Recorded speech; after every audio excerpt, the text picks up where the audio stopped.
आज़ादी, खुद मुख्तारी और दिफा पर समझौता न करने के वाज़ी इज़हार का तारीखी दिन। पाकिस्तान को एटमी कुव्वत बने 27 साल मुकम्मल। योम तकबीर आज मिली जोशो जज्बे से मनाया जाएगा। 28 मई 1998 को पाकिस्तान ने बलोचिस्तान में चागी के मकाम पर 5 कामयाब एटमी धमाके किए। नवाज शरीफ ने एटमी तजुर्बात करके मुल्क की दिफा नाकाबिले तस्कीर बनाया। मुल्क भर में आज आम तातील का ऐलान। खसूसी तकरीबात, सेमिनार्स और रैलियाँ मुनक्किद की जाएंगी। एटमी ताकत के हसूल में किरदार अदा करने वाले कौमी हीरोज़ को खराज तहसीन पेश किया जाएगा।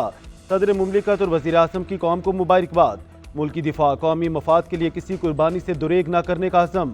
मुसल्लह अफ़वाज chairman joint chief of staff committee और सर्विसेज चीफ्स की भी पाकिस्तानी अवाम को मुबारकबाद।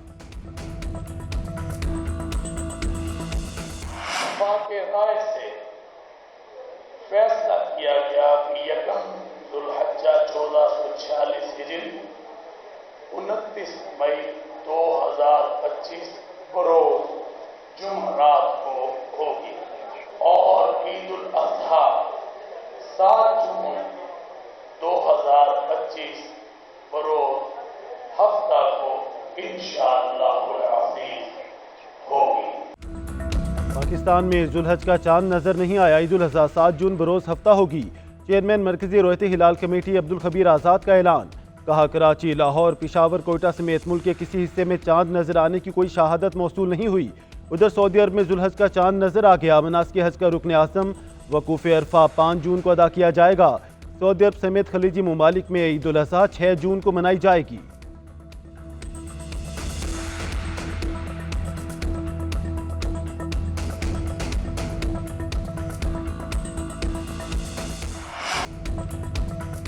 मार्के हक में मौक़िफ़ की हिमायत पर दोस्त ममालिक से इज़हार तशक्कुर। तुर्किया ईरान के बाद वज़ीर आज़म शहबाज शरीफ के आज़रबाईजान आमद।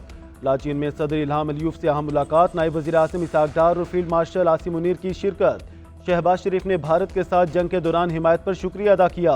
दोनों रहनुमाओं का सियासी, इक़्तिसादी, दिफाई और सकाफ़ती ताउन पर इत्मीनान का इजहार। मुख्तलिफ शोबों में सरमायाकारी के जरिए शराकतदारी को मज़ीद फ़रोग़ देने का अज़म। सरमायाकारी में पेशरफ्त के लिए वफूद के तबादलों पर इतफाक़। वज़ीर आज़म ने कहा दोनों ममालिक ने हमेशा एक दूसरे का साथ दिया है। लाचीन में इजलास का इनेकाद आज़रबाईजान की इस्तकामत और बहाली के सफ़र का आगाज़ है।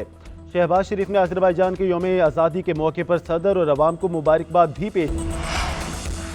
फील्ड मार्शल सैयद आसिम मुनीर का दौरा तेहरान। ईरानी जनरल स्टाफ हेडक्वार्टर्स आमद। फील्ड मार्शल आसिम मुनीर के ईरानी chief of general staff major general Mohammad Bagheri से मुलाकात। खित्ते की सिक्योरिटी सूरत हाल और दो तरफा दिफाई ताउन पर तबादला ख्याल।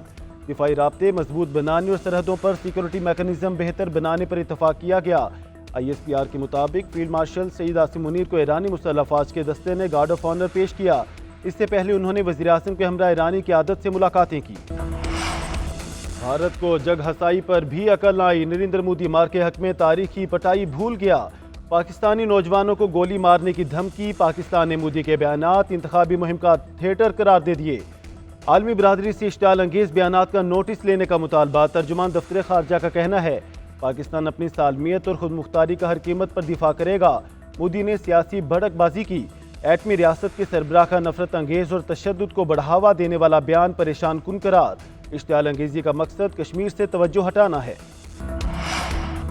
भारत में अपोजिशन लीडर राहुल गांधी ने मोदी की खारजा पॉलिसी को मुकम्मल नाकाम करार दे दिया। सोशल मीडिया पोस्ट में लिखा पाकिस्तान के खिलाफ किसी मुल्क ने भारत का साथ नहीं दिया। वज़ीर खारजा जयशंकर के इंटरव्यू पर तनकीद करते हुए पूछा पहलगाम वाक़े के बाद पाकिस्तान की मजम्मत में किसी एक मुल्क ने भी भारत की हिमायत क्यों नहीं की। अमरीकी सदर ट्रंप को सालिसी के लिए किसने कहा। मोदी सरकार और मीडिया की मुबालगा राय पर भारतीय तज्जियाकार फट पड़े। अजय सानी ने इंटरव्यू में भारतीय झूठों का पर्दा चाक कर दिया। किरण थापर ने सवाल किया कि भारतीय मीडिया का दावा है पाकिस्तानी फिजाइया बेस 100% तबाह हो चुकी है। अजय सानी ने जवाब दिया कि भारतीय मीडिया सिर्फ मुबालगा राय कर रही है ताकि झूठ की तशहीर की जा सके। भारतीय हुकूमत की फौजी हिकमत अमली शदीद नाकामी का शिकार हो चुकी है। ऑपरेशन सिंदूर महज सियासी शो था जिससे भारतीय नाकामियों का खुलकर इंकशाफ हुआ। पाकिस्तानी दिफाई सलाहियत को कम समझना भारत के लिए महंगा साबित हुआ।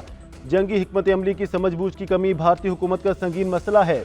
दिफाई माहरीन का कहना है कि मोदी सरकार आलमी सतह पर अपनी जमहूरी साख खो चुकी है। मोदी का बयान इंतखाबी मुहिम का थिएटर है। भारतीय वज़ीर आज़म को नहीं मालूम किस कौम को ललकारा है। अफवाज पाकिस्तान ने मुख्तसर जंग में पेशावराना सलाहियतों का लोहा मनवाया। एक्स सर्विसमैन का मार्का हक में शानदार कामयाबी पर अफवाज पाकिस्तान को खराज तहसीन। सैयद आसिम मुनीर को फील्ड मार्शल बनने पर मुबारकबाद। प्रेस कॉन्फ्रेंस में कहा, फील्ड मार्शल की दिलाना क़यादत में बड़ी कामयाबी मिली। दुश्मन को किसी भी जारहियत का जवाब देने के लिए हम अब वक्त तैयार हैं। पाकिस्तान के खिलाफ किसी साजिश को कामयाब नहीं होने देंगे। तो हम अपनी अफवाज के शाना बशाना है। पाकिस्तान ने भारत को अस्करी और सफारती महाज पर शिकस्त दी।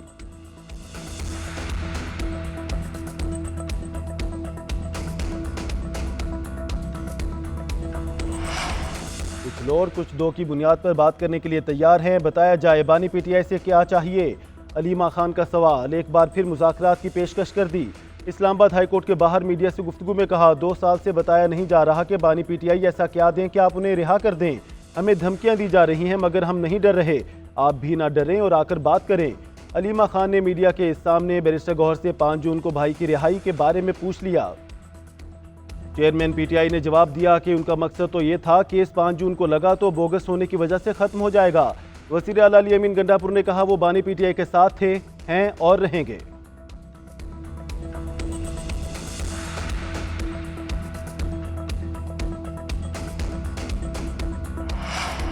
हुकूमत तो शायद बानी पीटीआई को बहुत कुछ देने की पोजीशन में है। बानी पीटीआई क्या दे सकते हैं, वो कुछ देने की पोजीशन में नहीं। हुकूमती सेनेटर इरफान सिद्दीकी का अलीमा खान को जवाब। सोशल मीडिया पोस्ट में लिखा, आप पहले ये तय कर लें बात करनी है, किसने करनी है और किससे करनी है। ये पहले भी मुज़ाकरात से भाग गए थे। लाएं तहरीक अदम एतमाद, हमारे तो नहीं, पीटीआई के लोग ज़रूर कम हो जाएंगे। हमारी सफ़ों में कोई अलवी या कासिम सूरी नहीं। अब पीटीआई की कॉल पर कोई बाहर नहीं निकलेगा। पीटीआई इंतशार और मुज़ाकरात के मदारों में चक्कर खा रही है।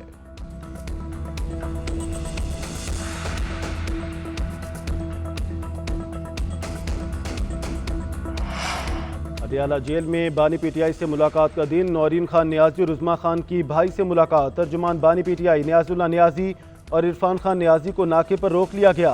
पुलिस से तल्ख कलामी। बानी पीटीआई से मुलाकात की मीडिया से गुफ्तगू में नौरीन खान न्याजी ने कहा, ये परेशान और हार चुके हैं, खौफजदा हैं।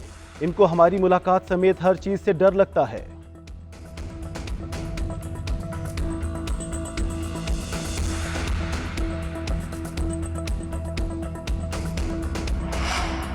पीटीआई ने खुद ही समझ लिया था कि वो सियासी जमात नहीं रही। सवाल यह है कि फैसले में आधे जीते हुए उम्मीदवारों को किसी जमात में जाने का हक दिया गया। क्या बेहतर ना होता कि तमाम उम्मीदवारों को यह हक दिया जाता। जस्टिस अमीनुद्दीन के मखसूस नशिस्तों से मुतालिक समाअत के दौरान remarks.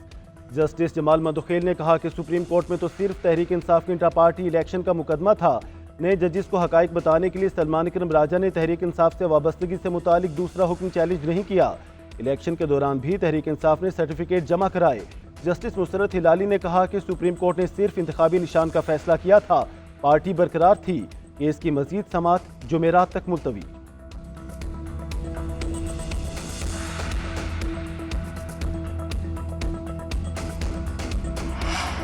Justice Sarfraz Dogar Lahore high court में सीनियरिटी में 15वें नंबर पर और इस्लामाबाद हाई कोर्ट में पहले पर आ गए। इस्लामाबाद हाई कोर्ट के जजेस की सीनियरिटी थी, ट्रांसफर होकर आए जजेस की अपनी सीनियरिटी थी। जब जजेस ट्रांसफर होकर आए तो उन्हें सीनियरिटी किस कानून के तहत दी गई। जस्टिस नईम अख्तर अफगान का जजेस तबादला और सीनियरिटी केस में इस्तफसार। कहा, जजेस ट्रांसफर के हवाले से कौन सा असूल अपनाया जाएगा, आइन खामोश है। इस मामले में कौन सा असूल अपनाया गया कि जस्टिस सरफराज डोगर को ट्रांसफर के लिए चुना गया। जस्टिस शकील अहमद ने रिमार्क्स दिए, मुस्तकिल वैकेंसी का तरीकाकार आर्टिकल 175A में दिया गया है। अगर ये मुस्तकिल तबादला है तो फिर 175A मुअत्तल हो गया। अटॉर्नी जनरल ने कहा कि इस्लामाबाद हाई कोर्ट में ट्रांसफर जजेस की नई तकर्री नहीं हुई। जजेस ट्रांसफर पर आए हैं तो नए हल्फ की ज़रूरत नहीं। आईनी बेंच ने जुडिशल कमीशन इजलासों की मीटिंग मिनट्स तलब कर लिए।